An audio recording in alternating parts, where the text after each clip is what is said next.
যারা মুম্বাইয়ে রয়েছে লালবাগ দেখতে চাও তারা ভুলেশ্বর থেকে 5 নম্বর বাস কেটে একদম লালবাগ চলে এসো, মাত্র 5 টাকার টিকিটে।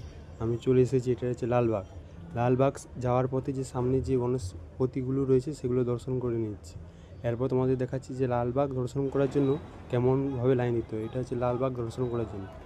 এতটাই দূর কি বলবো, মানে এতটাই দূর না, আপনারা এলে এখানে বুঝতে পারবেন না এতটাই যে দূর।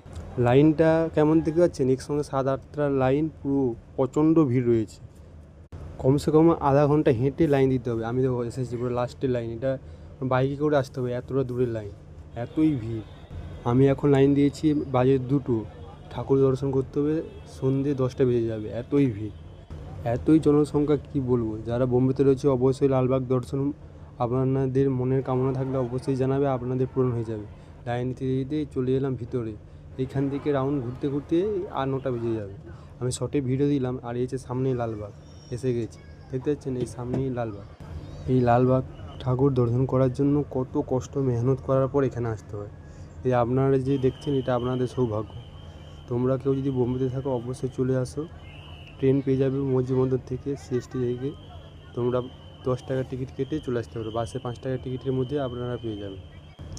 এই যে লালবাগ দর্শন করার জন্য কত মেহনত, 10 ঘন্টা ধরে দাঁড়িয়েছে। আজকে পুজোর দিন, তাই জন্য এতটাই মানে কি টাইম লেগেছে। তা বাদে আজকে শাহরুখ খান এসেছিলো, তাই জন্য একটু টাইম লেগেছে। শাহরুখ খান আসার জন্য তাই জন্য আমাদের আধা ঘন্টা ঢুকে দিয়েছিল, তাই জন্য এত টাইম লেগে গেছে। পুজোর দিনটা একটু বেশি ভিড় হয়, তারপরের দিন একটু কম হয়ে যাবে।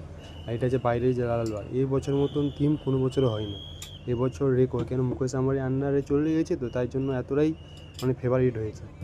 আর একটা জিনিস, আপনি ঠাকুর দর্শন করলে আপনাকে মিষ্টি আর ঠাকুরের প্রসাদ দুটো আর সিঁদুর অনেক কিছুই দেবে, ঠিক আছে। আমার হাতে রয়েছে দেখতে পাচ্ছেন, আর আমি বাড়ির জন্য কিছু নিয়েছি, আর প্রসাদও তোমাদের জন্য রয়েছে, অবশ্যই একটু কোনো টেনশন নেই।